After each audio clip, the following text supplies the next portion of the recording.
অদিতি রান্নাঘরে আপনাদের স্বাগত। আজ একটা নতুন রেসিপির সঙ্গে হাজির হয়ে গেলাম।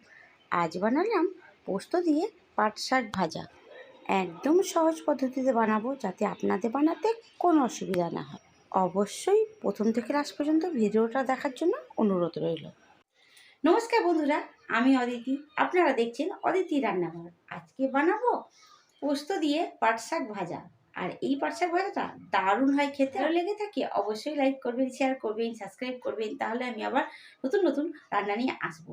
চলুন, এই পোস্ত দিয়ে পাট শাক ভাজা বানাতে কী কী উপকরণ লাগে রান্নাঘরে গিয়ে দেখিয়ে দিই। যদি ফেসবুক থেকে দেখেন অবশ্যই পেজটা ফলো করে নিন। পোস্ত দিয়ে পাট শাক ভাজতে প্রথমেই লাগবে কড়ার মধ্যে দিয়ে সর্ষের তেলটাকে ভালো করে গরম করে নেব। তেলটা গরম হয়ে গেছে, ওর মধ্যে দিয়ে দেবো বেশ কিছুটা রসুন থেতো করা।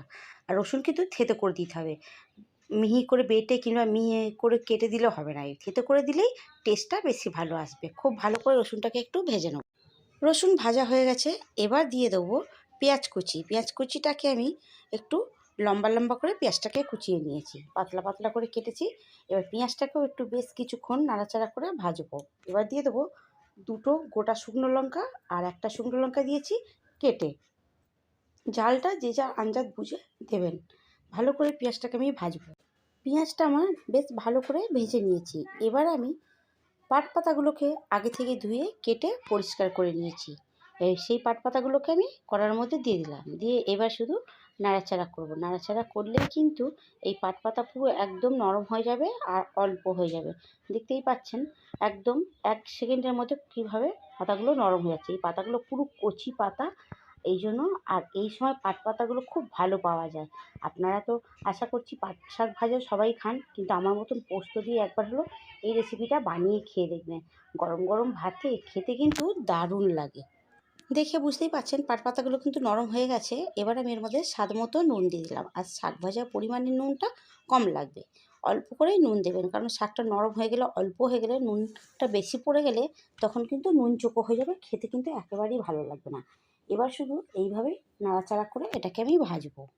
প্রায় 2-3 মিনিট পর আমি আপনাদেরকে দেখাচ্ছি। দেখে বুঝতেই পারছেন পাট শাকে কিন্তু একটুও জল নেই, পুরো শুকনো শুকনো হয়ে এসেছে।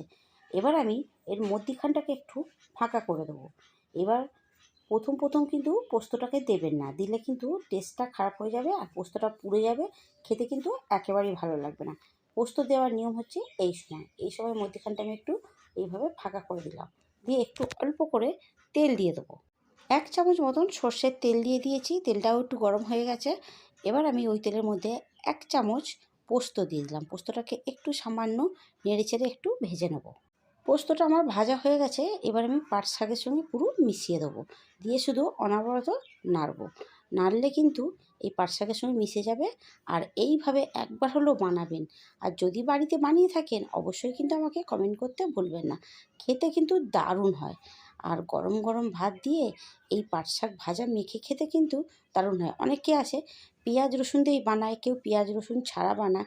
আজকে আমি পেঁয়াজ রসুন প্যাকেটে পোস্ত দিয়ে বানালাম, আশা করছি খুব ভালো লাগবে। শাক ভাজাটা কিন্তু আমার রেডি হয়ে গেছে। এবার আমি শাক ভাজাটাকে নামিয়ে নেব।